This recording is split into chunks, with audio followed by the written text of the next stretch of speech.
welcome to our webinar today. I'm just going to go over some housekeeping items before we get started with the webinar.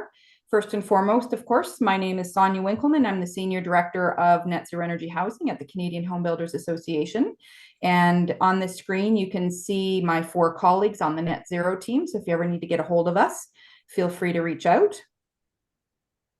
And I did want to let everyone know that this webinar is being recorded. The recording, as well as the slide deck, will be posted at chba.ca/NZ webinars. It usually takes us about a day or 2 to get those posted, but members will be able to log in and access those at that URL. You'll be in listen-only mode for the duration of the webinar, but we will have time for questions at the end of the presentation. So please do feel free to pop your questions into the questions section of the dashboard throughout the webinar, and I'll make sure to relay those questions to the presenters at the end of their presentation. And I know you guys are probably all old hand at this, but I did want to remind you, if you do want to change your screen view, you just have to click on the little view icon at the top corner of the screen and just drag the slider between the sections to make either the webcams or the slideshow larger or smaller. And of course, I would love to thank our gold sponsor, Owens Corning. They've been the gold sponsor for the Net Zero Council since its inception in 2014. They're huge supporters of the work we do.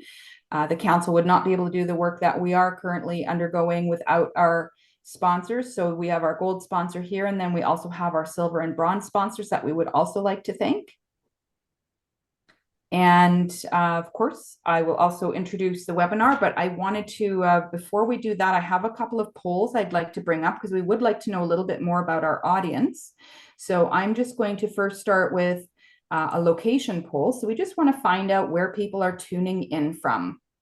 We have options to choose any of the provinces, as well as if you're from out of country, you can choose the other option. And we're just going to give everyone a couple of seconds here to give an answer to that question, and then I will post. All right, it looks like the majority of people have participated, so I'm just going to click end poll, and then I'm going to share these results. So it looks like the majority of people, it's almost a pretty even spread between BC, Alberta, and Ontario, which is quite representative of our membership from across Canada. So that's great. Thank you so much for sharing that. And then I'm going to launch our second poll, which is, once I can get there, sorry, our membership types. What we're looking for is, are you a builder, a renovator, trade contractor? We've also got developer as an option, a service provider, which would include our energy advisors, any kind of architects or engineers, realtors, finance, service organizations. We also have a spot for any kind of product manufacturer suppliers. I'm just going to give another second here for everyone to respond to that. Awesome. I'm just going to click end poll here, and then I'm going to share the results. All right, so let's see what we've got. It looks like the most people who are attending are primarily in the builder category, and then we've got government, service providers, utilities, and then into smaller groups such as industry associations, developers, a few renovators, and some educational folks as well. Fantastic. Wonderful. Thank you so much for replying to those polls. So now I'm just going to give a brief introduction to our webinar today. So we have one of our Net Zero Council sponsors, FortisBC. They're going to be talking to us about a study that they did, which I'm really interested to see the results. And what we really want to talk about is how we can understand the challenges of electrifying heating loads. And so they've done a bit of a case study. So Paul and David are going to do the presentation. And it's, again, we know that there's pressure to move forward with electrification because of the Net Zero Emissions Accountability Act. And we really want to understand the impacts of what this transition may end up seeing us kind of, how are we going to respond to this? And so with this electrification costing study that they did with the city of Kelowna, they were able to take a look at both the gas and the electricity sides, because Kelowna is covered by both gas and electricity with them. So they know all the gas loads, they know all the capacity of the current electrical distribution grid, and they can determine basically what kind of capital upgrades are necessary to increase the capacity as well as the associated costs. So they're going to give us some idea as to how they did the modeling. And I know that David's got some really cool data results that he's going to show us with some modeling. And so without further ado, I'm going to pass it over to David to share his screen, and then we'll get started.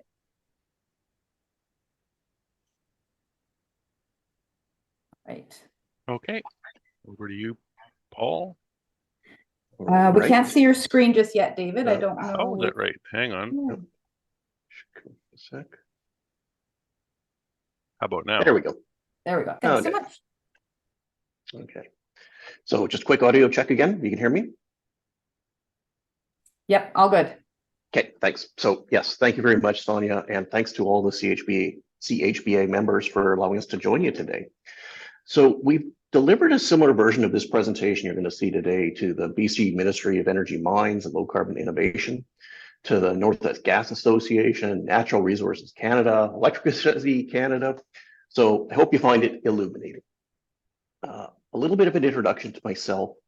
I've been with FortisBC for just over 24 years. I'm based here out of our Kelowna, BC office. By training, I'm an electrical engineer, and I spent the first 10 years or so of my career planning and designing electrical substations for our system. After that, for 5 years, I was our chief planning engineer for FortisBC Electric, and I led the system planning functions for our transmission and distribution network. Since then, I've held various director roles leading our gas and electric engineering asset management groups. And I also recently spent 2 years in our regulatory group, leading the development of our gas and electric resource plans. So fair amount of experience in this area, and I'll let David introduce himself when we get to that point as well. So next slide, please, David. So just a quick intro, who is FortisBC? Of course, everyone is likely familiar with BC Hydro as the primary electricity supplier in the province of British Columbia. And I like to say that we're the other electric utility in BC. Our service area, yes, is much smaller, and we're confined to the southern interior part of the province. It's the green and light green areas shown on the map on this page. Basically, it's the Okanagan, Similkameen, Boundary, and West Kootenay regions, if you know British Columbia. We have about 185,000 direct and indirect electric customers compared to BC Hydro's roughly 2.2 million customers. And then there's another roughly 1.1 million gas customers that we serve. Interestingly, though, on a direct energy comparison basis, so FortisBC, both gas and electric combined, is the largest single energy provider in BC. So even with less customers, when you combine FortisBC, the gas and electric divisions, we deliver quite a bit more energy than BC Hydro does, actually. And that's a key point for our discussion today when we're going to look at the potential impacts of switching gas load over to the electric system. And next slide, David. So I'm not going to dwell overly on this slide, but for some context for the various audiences that we presented to, we want to include a list of the many studies that FortisBC has been working on to support decarbonization, primarily of our gas delivery system. Clearly, the decarbonization discussion is critically important to our company, and so we've worked with many external recognized experts to help inform our plans and our strategic directions. That last item, the Electrify Kelowna study, is effectively what we're presenting to you today. And next slide, David. Okay, conveniently, as Sonia mentioned, FortisBC is both the gas and electricity supplier for the Kelowna area. And that gives us a unique insight into energy use by those customers. Now, if you're not familiar with Kelowna, it's about a 4-hour drive northeast of Vancouver in the southern interior of BC. It's not a huge city, but with a population of just under 150,000, it's still the largest urban area in the BC interior. And all of the electricity used in Kelowna comes in over 3 230 kilovolt transmission lines, electric transmission lines, 2 from the north and 1 from the south. And those are the red lines shown on this map. The gas arrives via 2 12-inch pipelines. Again, 1 from the north and 1 from the south. And those are the purple lines on the map. All of that infrastructure is owned, planned, and operated by FortisBC. And that makes it a nice ring-fenced microcosm to study when it comes to the delivery and use of energy in the area. Okay, but before I go further, I want to explore and reinforce two very important concepts: energy versus demand. Now, for a gas or electric utility, energy is the amount of a commodity, whether it's electricity or gas, that you deliver to customers over a period of time. And if you look on your bill, you'll see it's measured typically in kilowatt hours for electricity or gigajoules for gas. For forecasting purposes, we often consider the energy needs of our customers over a full year, for example, a period of time. But an equally important, or actually much more important consideration when it comes to infrastructure planning is peak demand. And that's the amount of electricity that's consumed, demanded, by our customers during that peak hour on the coldest winter day. And it's measured in watts, or in our case, megawatts, millions of watts. So again, well, energy is electricity or gas used over time, whereas demand, sometimes called capacity interchangeably, is essentially an instantaneous or a point-in-time measurement. Okay, next slide. So with that preamble, on this slide, we provided some actual consumption information for the Kelowna area from 2020. It's a typical year. And to make the gas to electric comparison easier, since they're typically measured in different units, we've done the conversions for you to convert gas, which we measure in petajoules actually, which are millions of gigajoules, to electricity, which is measured in megawatts and gigawatt hours. I'm not going to go through all the numbers in detail in this slide, but I will make one important observation. And that's if you look at the number of customers served by the different sides of the business. So even though we only have 2/3 the number of customers compared to electric, so about 44,000 gas customers to 76,000 electric, collectively, those gas customers use more peak and annual energy than our electric customers in Kelowna.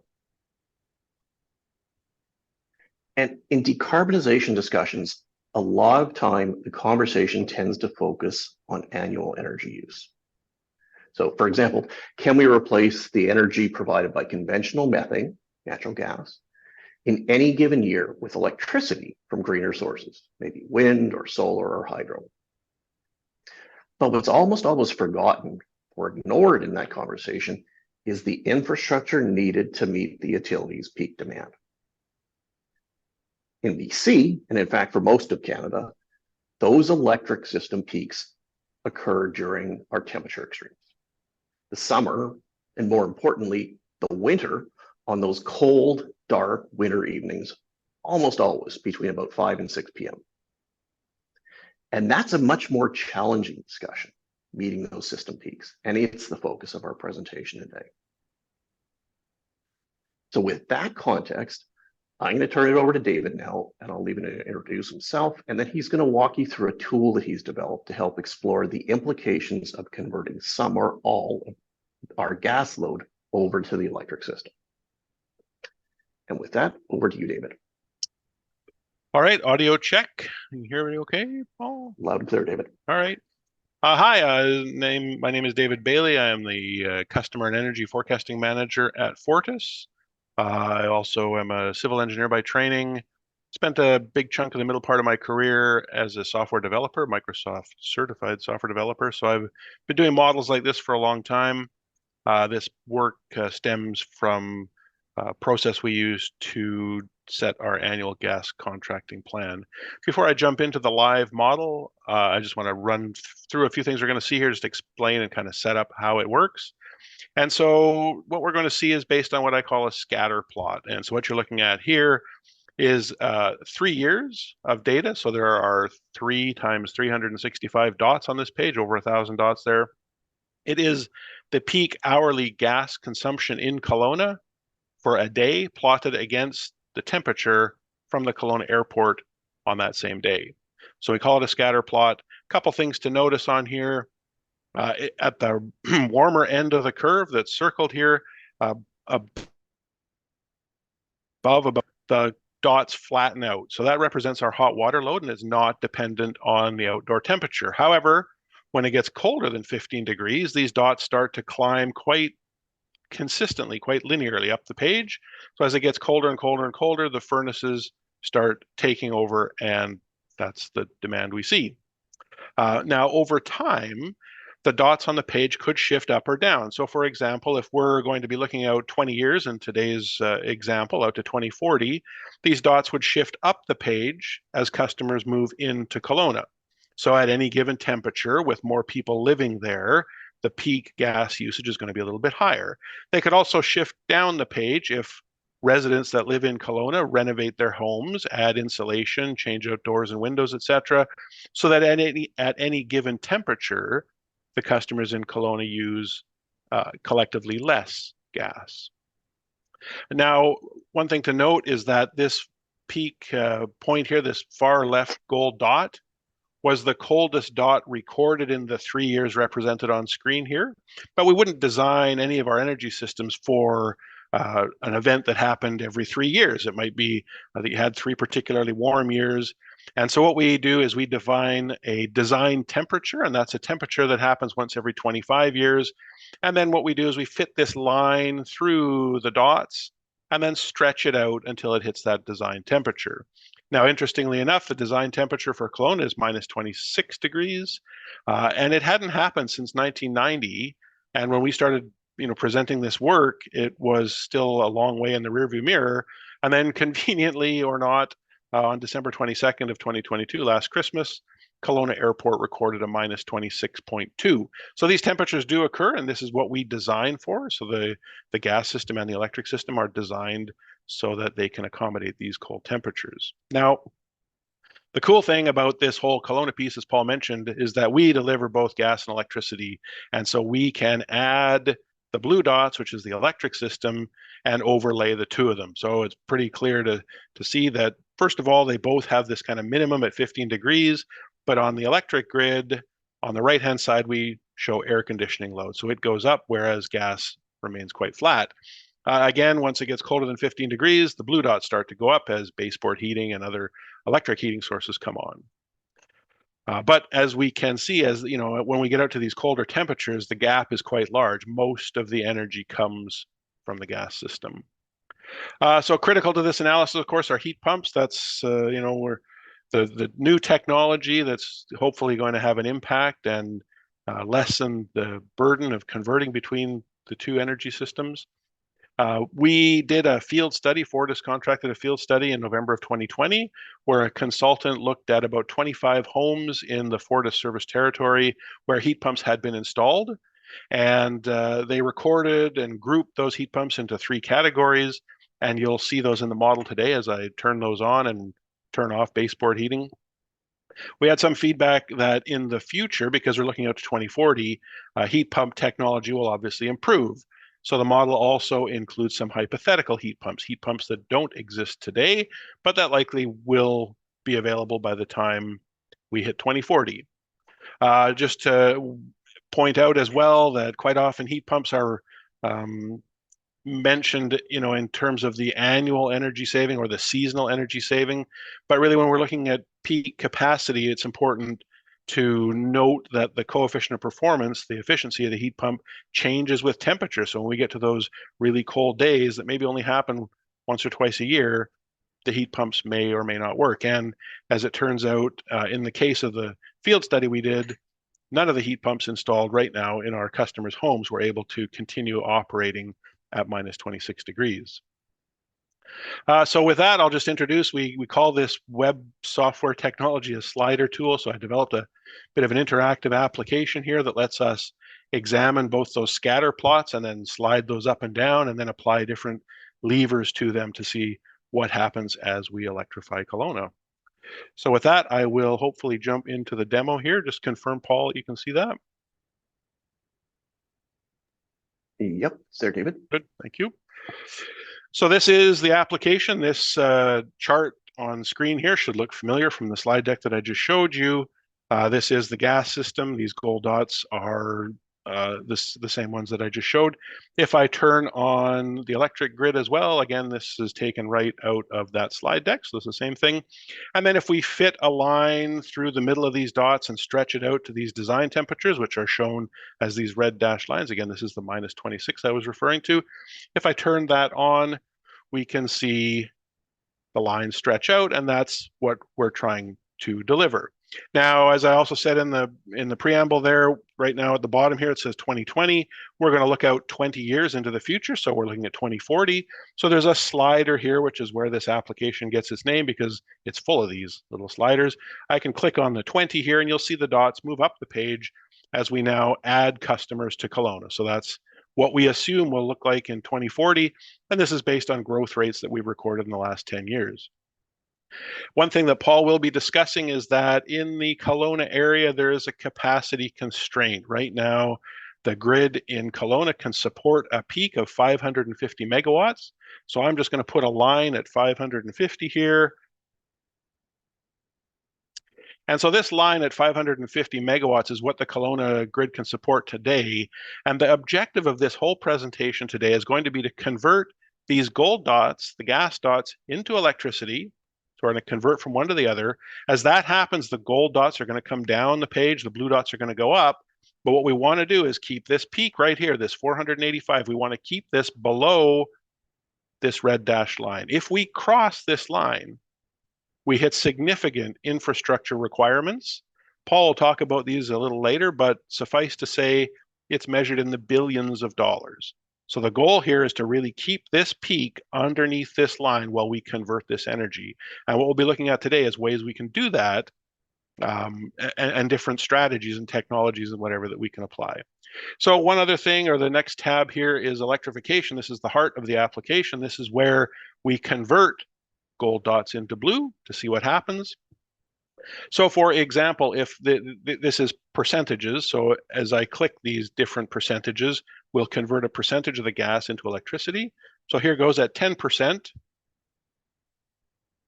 Now the gold dots have shifted down 10%, and that energy has been passed over to the electric grid.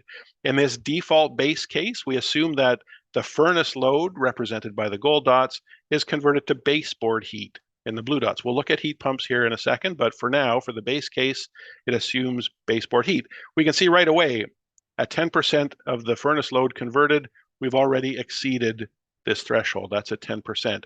If I go out to 50%, we now see that the electric grid is now picking up more energy all year than the gas grid. And if finally I push out to 100% and we fully electrify Kelowna, we see now that the gold dots have gone right to zero. So the gas system is not in use. Greenhouse gases have gone to zero. And all of the energy in Kelowna is being picked up by the electric grid. Now, as I said, this is the case where all this energy is converted into baseboard heating.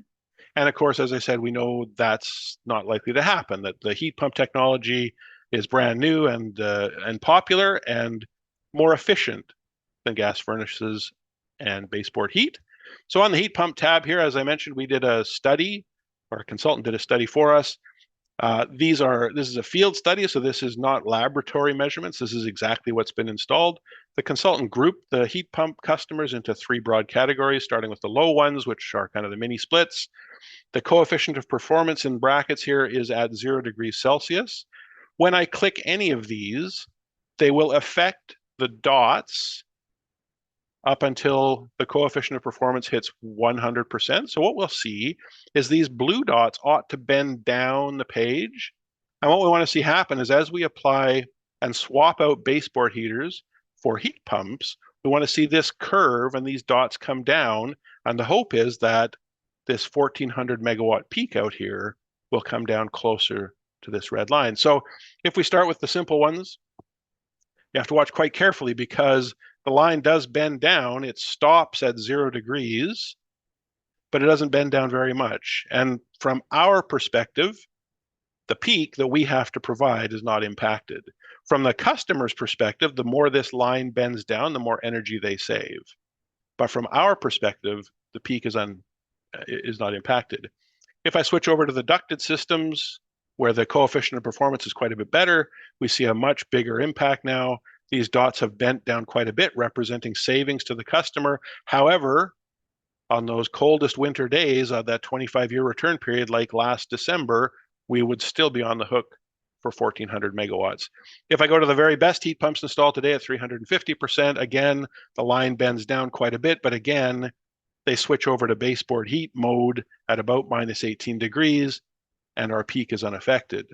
We presented this to one audience, and the audience, one of the members of the audience said, yeah, but you're looking out at 2040. These are the heat pumps today. Surely by 2040, the technology will improve. So I did model those, and I've colored them red because these are hypothetical heat pumps. This technology is, it may exist, but it's not installed by our customers at this time. So these heat pumps start off at 400%, 500, 600% efficient. And if I turn on the 400% heat pump, we're getting very close now. We're getting very close to impacting this peak, but not quite. When I finally hit 500% or 600%, we can see now that the peak absolutely is impacted, and this sort of technology would make a difference. But have to remember here the assumptions. This is a kind of a back of the envelope model. This assumes that every one of our customers in Kelowna will install a heat pump before 2040 that is fully 250% better than the best ones available today. And even at that, we cross this threshold by fully 300 megawatts. So this is a bit of a dire situation. And with that, I'm going to pass it back to Paul to go through some slides discussing the ramifications. Okay, thanks, David. So first, we'll just look at some of the summary conclusions here, and then David will take a look again at, well, what are some of the things we can do? But just on this slide, what we've done is we've summarized the results for a couple of gas to electric load shifting scenarios from David's slider tool. So as he mentioned, though, our current ultimate capacity for the Kelowna area electric system is about 550 megawatts. That's an inherent electrical limit based on the poles and wires and substations in place today, and that can be reasonably expanded in the future at reasonable cost, I'll say. Currently, our record winter peak demand for the Kelowna area that occurred last December 22nd was about 370 megawatts. For comparison, our record summer peak is slightly higher. It's about 385 megawatts. So this area of our system is actually currently dual peaking, we call it, summer and winter. But an important point is that based on our 20-year load forecast that we filed in our recently accepted long-term electric resource plan, which we filed with the Utilities Commission, we don't expect to meet that 550 megawatt limit in Kelowna for decades based on current growth patterns.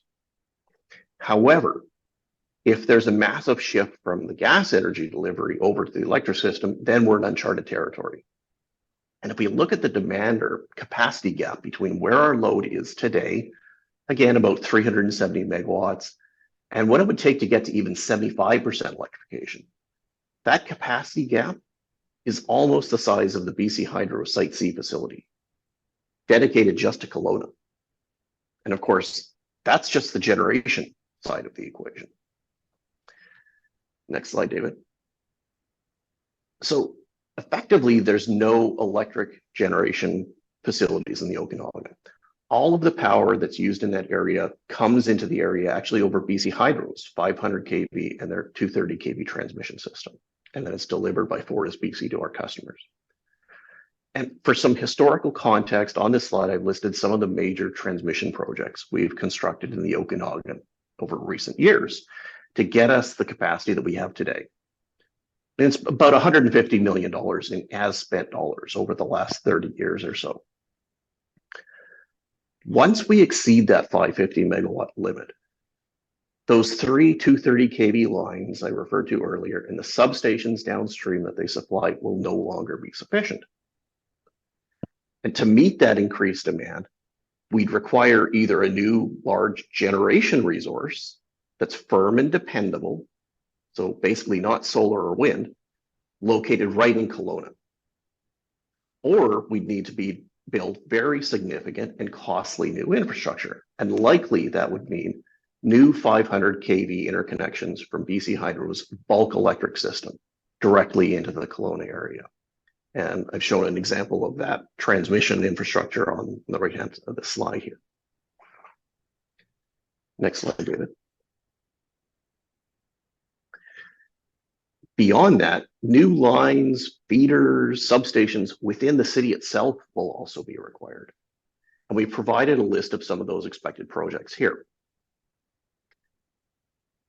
Anyone who's built new infrastructure in recent years knows all about the impacts those projects cause. The increased capital investment will put pressure on rates paid by our electric customers. And the construction of new lines and substations, it impacts the environment, the public, and Indigenous groups. And note the costs of the substations and the power lines, the bottom line in this table. It starts up at $1 billion and it goes up from there. And if you add the power generation and the lands costs for all of this, which is noted at the bottom, are not included in these, based on our estimates, the total would likely be in the several $billion-dollar range. Now, for comparison purposes, the current regulated rate base, so basically the value of the assets of the entire FortisBC electric utility today, generation, transmission, distribution, is about $1.6 billion. So we're talking about a doubling or more of the investment in electric infrastructure to meet this kind of peak demand. And that's just for Kelowna. Presumably something similar would be happening elsewhere in our system and potentially the rest of the province. So next slide. Okay, so of course, there's two natural questions. What can we do about the problem? And are there any feasible and plausible scenarios that would allow our peak demand to remain below 550 megawatts while reducing the use of conventional methane? And so I'll hand it back to David and he can explore some of those scenarios. All right, thanks, Paul. So yeah, we don't want to leave it here. We don't want to say, hey, 1400, we can't meet that. That's the situation right now. It's unaffordable, I think most people would agree. But I've got another tab here with it's called sliders, and there's a whole bunch of sliders on it. And these are levers that I can push and slide to manipulate these dots up and down the page. So I'm not going to look at all of them in the interest of time, but there's some interesting ones here that I'll just show you the effect. And one is the gas residential use per customer, but this is really a reflection of the building envelope. So in other words, if customers in Kelowna were to improve the insulation and the doors and the windows, etc., their usage of energy would drop. So for example, let's suppose everybody in Kelowna replaced the insulation, doors and windows, and the use per customer went down by half. So right away, we can see what happens. All of the blue dots shift down, the peak comes down, so that was very effective. That took 300 megawatts off the peak, brought it down right away. So are there other sliders we can use here to bring these dots down further? Well, there's an interesting one here. By 2040, the zero emission vehicle mandate will be in full play in British Columbia. So you will no longer be able to purchase a gas powered vehicle. Everything will be electric. And so we've allowed for some on-peak charging in this model. And those are customers that come home after work in the winter, 5, 6, 7, 8 o'clock at night and plug the electric vehicle in. Well, if we incentivize those customers through time of use rates or a number of other different means to not charge their electric vehicle in the evening, perhaps we could push this requirement down to say 10. And so what we see happen again is that all of the dots on the page come down as that electric vehicle on peak charging load is reduced. But really at this point, we're still left with over 1,000 megawatts. And again, our threshold is down here at 550. So while we've brought this down a fair bit, and some of these other sliders can also be applied to manipulate it, we're still significantly above this threshold. But there is one slider left here that we haven't touched, and that's the renewable natural gas, or RNG. And so effectively what's going to happen here is we converted gold dots into blue, and we've pushed the blue dots down with a heat pump and building envelope improvements, but we're still too high. So now we're going to convert these blue dots into green as represented by renewable natural gas. So if I slide this over to 20%, 20% of that electricity is now served by RNG. If I push this to 50%, we can see what's going to happen here. The RNG is going to pick up that winter heating load and the electric load is going to come down. And finally, when I get to 75%, we have a solution. So at 75%, this means that 75% of the conventional gas is replaced with RNG, greenhouse gas neutral, and we also then keep the electric grid more or less under that 550 megawatt threshold. So that's a solution that works. This avoids those huge infrastructure costs. It does mean securing significant supplies of RNG, but at least it's a solution. Now, there's one other thing we can do. I'm going to reset these sliders back to the positions they were in. We're going to look at one other thing. I'm going to push this back up here. This is where we started from. We were at 100% electrification. We had these heat pumps on here. Of course, the other question is, well, what about hybrid heat pumps?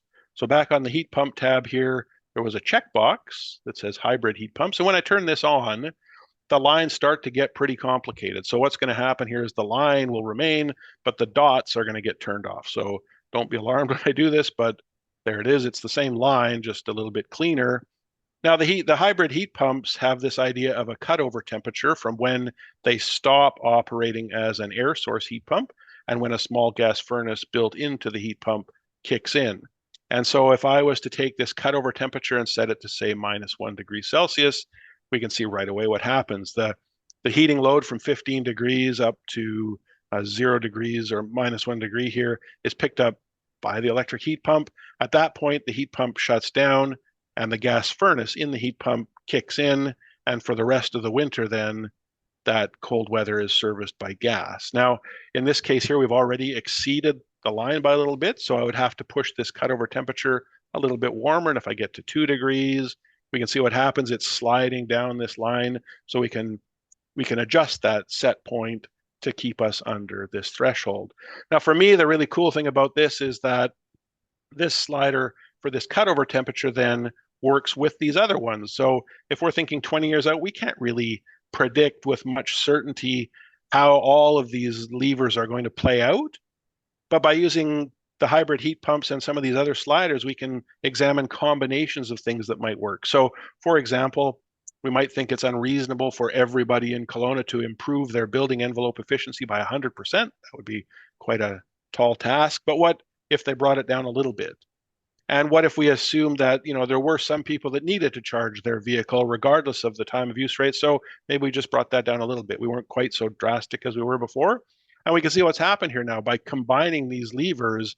Now we've brought this peak well under the limit. So we can go back here and we can push this set point a little bit colder. And as we do, as we get colder and colder, we're using less gas. The gas portion of the heat pump is coming on less frequently, so our greenhouse gas totals, et cetera, are going down. But the beauty of this is that it gives us a bunch of different levers to observe and measure and monitor and manipulate as we go out over time, all the while keeping this peak under that 550 megawatt threshold. So that's it. That's a couple of solutions that certainly look like they could work. And I think with that, I will pass it back to Paul for some concluding remarks. Okay, perfect. Thanks, David. So I'm going to conclude with just saying that what we presented today is intended to demonstrate, well, maybe I'll take a step back. Really, I'm not going to dwell overly on this slide because really we'd rather just get into the Q&A discussion. But what we've done is we've listed here what some of those levers that David described are on this slide. So whether there's hybrid heat pumps, shifting of EV charging, use of renewable gas, there's a lot of potential levers out there. And I think it's important that ourselves as energy providers, the industry, customers, policymakers understand what all those different levers are. And really that's the intent of the presentation today. So I'm just going to conclude really with just saying that what we presented is to demonstrate why at FortisBC, what we feel is the best way to meet our customers' needs. And by the best, we mean it's the safest, most reliable, most resilient, and importantly, the most cost-effective way to reduce GHG emissions is to use both the electric and gas systems together going into the future. And with that, I think we can conclude and we can move into the Q&A portion. That's awesome. Thank you so much, Paul and David. That was a really great presentation. It's really interesting to see how at the grid scale, and I know last year we had someone from FortisBC also give us a presentation about you know, looking at everything from the grid scale versus at the individual home scale, which is typically in our program how we look at things in terms of energy consumption and the reduction of energy consumption. So this was very informative. I thought it was very educational. So thank you. I did actually want to say one of the things we could also provide you is we do an annual report on the homes that go through our net zero home labeling program. And just looking at the one from last year, detached homes that are under 2,600 square feet on average are at about 45 gigajoules per year. And that includes the space heating, space cooling, domestic hot water. So David, if you're interested in getting any of the data from us as to the numbers that, you know, if we get homes all the way to net zero, what you would typically be seeing for both the gas and electricity consumption, I'm more than happy to pass that along to help with any of that modeling. And I actually do have one of the attendees has also commented about an air source heat pump they have that operates to -30, and they've noted another one running at -29. And I can't speak for all manufacturers, but Mitsubishi is one of our sponsors, and they did recently do a presentation talking about what percent performance their systems are at certain temperatures, right? So I think there are, like you said, there's different levers, there's different things you can do to get to that optimum goal of cost effective and not necessarily needing to introduce any new infrastructure. And of course, our group is very excited about this kind of thing. So we've got a few questions here already. So I'm going to get right into it. So one of the, oh, no, now there's more. Okay. Actually, sorry, I'm going to start at the top here. I was on the wrong side. So one person, Hattie, is saying, is the design temperature considered to be -25? Apparently the ASHRAE reported -18. Probably this is design temperature for peak gas requirements. I can take that one. That is the 1 in 25 year return period from Environment Canada at Kelowna Airport. So we hit a -26 in 1990 and then hit it again in last Christmas. Right. Yes. So, you know, when we come up with a design temperature for this purpose, and really it's a question of how far out you stretch that red dashed line, right? Mm-hmm. You know, one of the things I always caution against, we out in BC here went through the heat dome in 2021, which was considered about a 1 in 1,000 year event in June, where temperatures were hitting, you know, into the upper 40s. So one of the things, obviously, that doesn't affect the gas system at all. We don't deliver much gas in the summer except for hot water. But one of the things I say is, hey, we got to look at that red dash line and do not, you know, assume or model that in too close. Because what if you get the polar vortex equivalent of the heat dome, a 1 in 1,000 year winter event? We got to be ready for stuff like that. Yeah. We're obviously not going to design for it because the cost to the consumer would be, you know, significant. But anyway, using Environment Canada data, just you know, we make sure and use citable information like that. That is the 1 in 25 year return period for Kelowna. Yeah, and I understand. I just want to add a little. Oh, sorry. Go ahead, Paul. Oh, sorry. I just want to add a little bit more to that too. So just to be clear, the design temperature that we use, as David described, is based on Environment Canada return period data. It's not necessarily the same as the design temperature for building code purposes. The difference is that, of course, a design temperature sets how much energy we have to deliver to our customers. And we don't want to get into a situation where our customers are demanding a certain amount of energy we can't deliver to them. That could mean huge outages potentially, right? It's one thing, for example, if you design your building for -20 and it gets to -22, maybe it'll be a little colder in that building. We have to look at it in a much larger scale, the aggregate impact of all that load. So that's why there isn't necessarily an alignment between building code design temperatures and our design temperature. And ours is reviewed by the BCUC and accepted by them. Yeah. I was actually just going to say, I know the building code is exploring now those extreme situations like the heat dome. And is there anything that needs to be included to ensure that there's capacity? Because that was like an awful event, and I can't remember how many people died from that. And we want to be in a situation where homeowners, if they need air conditioning, they can access the air conditioning. So absolutely an important numbers to be looking at. We've got a lot of anonymous people have been chiming in today. So I've got another one here. Heat pumps still work at low temperatures. The COP is just 1, which is better than the best gas furnace. What sort of heat pumps were you using in your study that didn't work? So with a design temperature of -20 degrees Celsius, again, this is per National Building Code. In Kelowna, many heat pumps available today still have a COP in excess of 1 at this design temperature. So I know you did talk about that a little bit, David, and you showed the other ones as the efficiencies increase or improve as the technology improves. So I don't know if you want to speak a little bit more to this one. I can do. I just point out that the data, the blue buttons, the heat pumps in the model there are taken from the field study.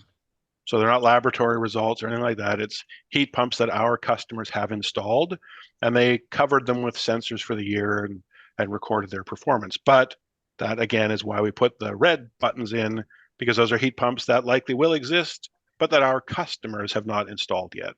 So they're there, for sure they're there, right? They go up to 600%.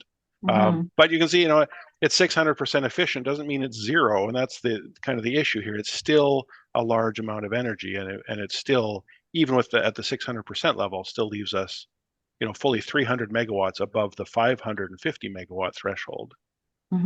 So just to be clear, and that's why we put the quote unquote hypothetical, and maybe they're not really hypothetical, right? They do exist today. So it's not really hypothetical. It's just that none of the customers in our service territory, when this work was done, had installed one. That's all. Yeah, I actually do have a question I wanted to ask at the end, but the questions seem to be going this direction anyway. So out of all the potential levers that you've explored, you've taken a look at increase in renewable natural gas, all the other ways you could drive down the consumption. Has the city, based on the data that you've explored in all of this modeling, has the city started talking about what levers it likes the best or thinks that might be the most effective? So in my mind, I'm thinking, instead of increasing capacity and having to build new systems that are going to be able to provide an increase in generation or an increase in energy overall, have they talked about doing things like incentivizing renovations to get to net zero, or even maybe not even all the way to net zero, that homeowners who are looking at improving their existing home or people who are buying new homes, has there been any kind of concept of, is that going to be a good lever or an ideal lever to help reduce the consumption overall in terms of where the entire picture of Kelowna is? I know each city has a different load profile, right? Some have a little higher on industry, maybe some a little higher in agriculture, some in manufacturing. Are the residential home loads in Kelowna so significant that a reduction of the overall loads in the residential industry would play a big role in that ideal lever kind of thing? I don't know who's best to answer that one. I was going to suggest, David, maybe you want to speak to like the use per customer comparison between the Lower Mainland, the interior, and the island, even, because I think that's kind of where this is going. Yeah, so certainly the bulk of the load in Kelowna is residential. As Paul points out, a super interesting thing here on the coast is that when you think about Kelowna, where the temperature can hit -26, the Lower Mainland, Vancouver, including Victoria, Burnaby, Richmond, all the areas around here, our design temperature is about -13. So our design temperature here, quite a bit warmer. The interesting thing is houses in Kelowna, 71 gigajoules on average. It's just the total residential load divided by the number of customers. The use per customer on the coast, 91. Our temperature is twice as warm, and they use 20 more gigajoules per customer. So again, I guess that it kind of speaks to the idea that the results here may vary. Obviously this kind of a study is going to come up with different results in every different jurisdiction, depending on building stock, stuff like that. But certainly in Kelowna, by far the bulk of the load comes from the residential sector.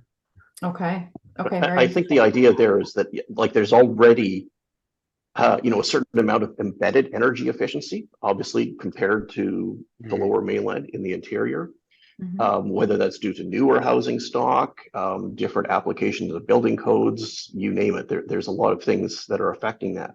So that, yes, there's absolutely improvements that can be made in building efficiencies. There's no question. Again, it's at what cost is what it comes down to. Well, and not only at what cost, but who's going to pay for that cost? Is overall the benefit to the utility to cover the cost for the homeowner so that it actually gets done? Or is the onus or the burden going to be put on the homeowner to pay for those upgrades to make sure that the reductions are there, right? So that's a big... That's actually a good, I'll take that lead actually, because just as a reminder for everyone, so FortisBC, we spend every year tens of millions of dollars. And we've just recently filed an application for our long-term DSM plan, where we look to spend literally hundreds of millions of dollars helping our customers save energy. So we are actively involved in that space. So seek out our rebates, ask us more about that. Yeah, we've seen all the rebates. I think that BC's also done a very good job with the rebates for sure. I'm going to get back to the questions here. I'm actually going to do a time check. We've got 10 more minutes. Great. So we've got one person here saying, winters are colder in Quebec than in Kelowna, yet most home heating in Quebec is provided by electricity. Why is Quebec Hydro able to meet the electrical heating needs, but FortisBC cannot? Is Fortis just worried about their electrical business cannibalizing their gas business? Could Fortis increase the electrical capacity to meet the electric heating needs, technically speaking? And I think part of the answer is, I know that in Quebec, they have a significant amount of hydropower available to them. So the capacity is larger for sure, but I'm sure there's more behind that answer. I'll take a stab at that. I mean, and ultimately, I think really what drives energy use and the equipment that gets installed is cost, fundamentally, right? And yes, Hydro-Quebec has historically had an abundance of very low-cost hydroelectricity. In British Columbia, obviously, we have an abundance of hydroelectricity, but we also had an abundance of low-cost natural gas coming from fields up in northeastern BC and from Alberta as well. And for many, many years, gas was a very low-cost and much lower-cost energy source than electricity. And so customers just evolved over time to choose an energy source that was appropriate for them, and gas was selected in most cases. I'm 54 years old. I've always lived in a house that's had natural gas. So in British Columbia, we have a hybrid system, if you want to view it, hydroelectricity and natural gas. In the case of Hydro-Quebec, their system evolved from day one to provide that amount of energy demanded by their customers. So there's no incremental necessarily changes that need to take place, or at least it's not as significant there. In British Columbia, we've had a much more significant split between those two energy sources. So I think that's important to keep in mind, is that it's just simply, it's going to be different for every jurisdiction. What's the most efficient way to use energy today compared to what it was in the past? Mm-hmm. David, I don't know if you want to chime in on that. No, I mean, just, the idea is that how we got to where we are and where we want to get to. That's kind of what it comes down to, right? We can electrify everything and be just like Quebec. It's just going to cost us $2 billion to get there, and we're going to have to fund that in 20 years. Yeah. So it's a matter of, I don't know if I'd say playing catch up, but it's a matter of changing your strategy in the middle of the game, and it's certainly feasible. It's just expensive. Okay, awesome. That's what I was expecting the answer is going to be. Thanks. The next question is, there are cold weather heat pumps. Okay, so I think we've already talked about this one, but there are cold weather heat pumps that have COPs greater than 1.8 at minus 15 degrees today.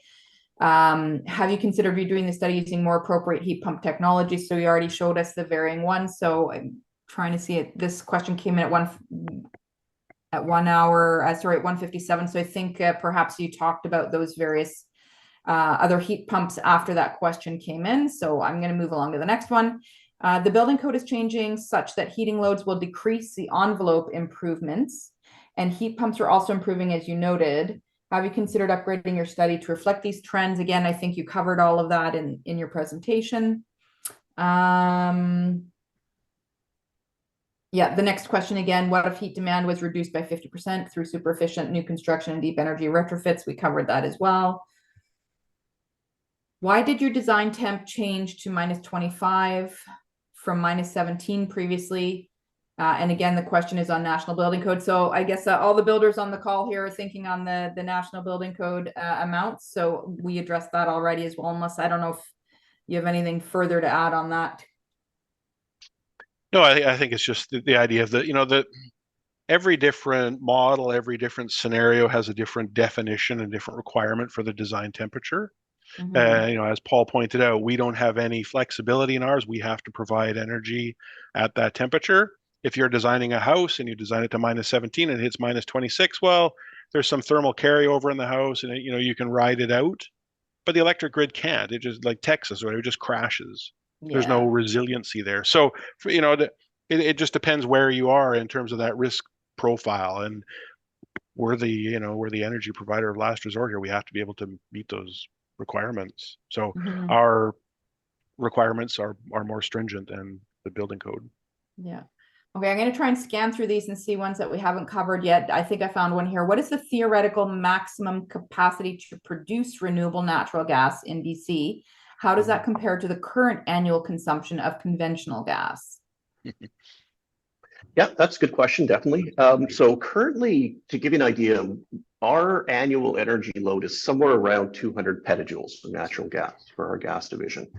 We're already procuring several petajoules of renewable gas, natural gas. We're actually the first provider in Canada, actually in North America, really, to offer renewable gas at scale. And we are continually looking for new sources. So we're expecting to have somewhere in the range of 30 petajoules by the end of this decade. One of the really untapped sources of renewable natural gas is wood waste. There's a tremendous amount of wood waste in British Columbia and in many jurisdictions, actually. And if once we can find a cost-effective way of converting that wood waste into, typically through a process called methanization, into gas, that could also provide a very significant source of renewable gas that would last for a long time. Okay, fantastic. Thank you. And I do want to address, there's an anonymous attendee that has said, why are you not allowing the audience to see each other's questions? Seems like you're trying hard to control the narrative. If I had a strong position, I'd be a little more transparent. It actually has nothing to do with that. The reason why we turned off chat is because there were too many people posting questions in both chat and question. So my company has just turned off the chat function. So not allowing you to see each other's questions was certainly not done intentionally. And I wasn't even aware that you guys were not able to see each other's questions. So my apologies for that. It's not that I'm trying to control any kind of narrative there. It was just a matter of the function of the tool that I'm using. So my apologies that you feel that I'm not being transparent. But I'm going to move along to another question here. Have you looked at how ground source heat pumps with a better COP at cold temperatures could help with managing electricity demand at peak times? Do you want me to take that one, Paul, I guess? Yeah, go ahead, Dave. Yeah, so certainly a great question. This is version 1.0 of the model, and version 2 of the model has a long to-do list, and that's one of them. That's all I can say about that. This is this is a kind of a side of desk experiment for me. So this model has evolved over time, and certainly we have plans for it. There's quite a bit of interest in it from other jurisdictions as well.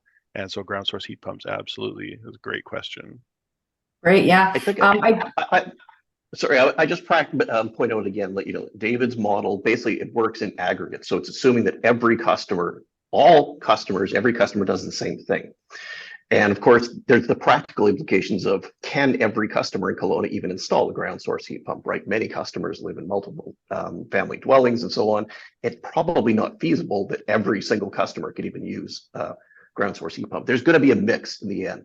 And that's what the tool, unfortunately, right now doesn't do, but maybe in a later iteration. Yeah, it'd be also interesting to see. I know Enbridge has a really great program where they will do the geothermal system for a new development working with a builder. So I'm not sure, they might have some numbers. I don't know if that'll help you out with any of your modeling there, David, but might be a good resource for you as well. Peter's asking, he said, awesome tool and great presentation. Is it capable of modeling an on-site renewable paired with storage? So he's thinking vehicle to grid. David? Yeah, not right now. Great idea for version 2.5 maybe, because I think the list for 2.0 is filled. That's a great question. Absolutely, right? Yeah, and I think it really speaks to the idea that the solution is not going to be singular. The solution to this whole thing is going to involve all kinds of different sliders, different levers, and that's absolutely one of them. Yeah, it's and I mean, I would agree. I think just in terms of the tool you've created here, I haven't seen anything like this before either. And so it's fantastic even for, I mean, if you think about it from a builder or developer's perspective, when they're doing a large scale type of community, for them to have a better understanding of how these different levers would impact their specific development. I mean, it's something that, you know, I'm getting a lot of folks asking me, okay, well, what if we do incentivize having, you know, a small battery or even a vehicle battery that's tied into this? And it's certainly something that's coming up hard and fast. So we would probably love to see if you do continue to develop the tool and incorporate these types of different levers in it, we'd probably love to see another refresh presentation on it for sure. All right. Got another person, a similar question. Have you assessed the ability of the hybrid heat pump scenario to achieve provincial emissions reductions targets? David, I think that's the you know, the next step that we've talked about also is where the model calculates emissions. Mm-hmm.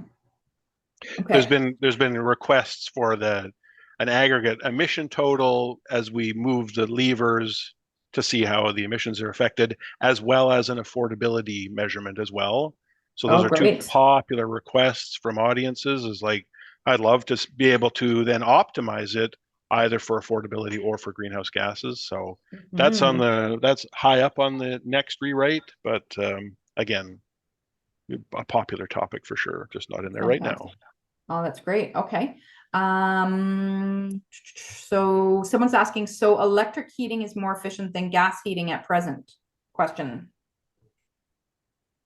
Well, electric heating, even baseboard heating, is 100% efficient. Because, I mean, all the electricity goes into producing heat. So it's just a question of, can you find something more efficient than that? Which, of course, are heat pumps, which generally have at warmer temperatures have higher performance than 100%. I'm not sure for your model, David, what you've assumed for your efficiency of the heating equipment. For gas heating, yeah, 98%, I think. Yeah, that's pretty standard. There's a slider in there for that I never slide because it's there's no point sliding it down. Yeah. Yeah, awesome. Okay. For the RNG scenario, has the feasibility of meeting RNG needs within BC supply been assessed? And we talked about that previously. Okay. That there is a large opportunity for renewable natural gas production in British Columbia, is what it comes down to. Whether there's enough to meet that 75% threshold that David demonstrated initially, maybe not. That's why, again, we want to have other levers to pull. Yeah, and I think too, part of the question on that is, where would you get it from? Right. Well, and one of the nice things, again, is remember the gas grid is interconnected in North America, so we can also take supply from other areas, and we have actually been actively looking to take supply from other jurisdictions in North America. Yeah. Okay, we've got one here that's asking, what is the cost differential per gigajoule between conventional natural gas and renewable natural gas? So currently, natural gas, conventional gas, we're selling to customers at cost, which is around $4.50, I believe, a gigajoule. I think we recently had approval for. Don't quote me on that number, but it's in that range. Our renewable natural gas, we're allowed to purchase under a regulation in British Columbia, currently at around $34 a gigajoule. So approximately a 10-to-1 cost ratio, yes. But remember, that doesn't mean your bill is going to go up by 10 times. The cost of gas is actually a relatively small component of your bill. There's also carbon tax, which you don't get charged on renewable gas. So there's that component. And then there's also the delivery costs, the transportation, storage, you name it, all those other costs that go on there. So just because renewable natural gas is more expensive by a certain amount doesn't mean your gas bill would go up by that same amount. Yeah. Oh, and it's sorry, I just realized that we're over time, but maybe really quick for those who are still on the call, because we do still have a few folks. It looks like some people are not aware of what renewable natural gas is. They're asking, is it like clean diesel? Is it still gas and diesel contributing to global warming? So if you can maybe give a little information on that. So renewable gas is considered gas that's produced from biogenic sources, meaning it's not fossil fuel gas that was produced tens of millions of years ago and trapped in the ground. It's part of the biogenic cycle, and it essentially is recreated. So waste, for example, that goes into landfill emits gas that's produced. That waste is continually produced. So it's all part of that human biogenic cycle.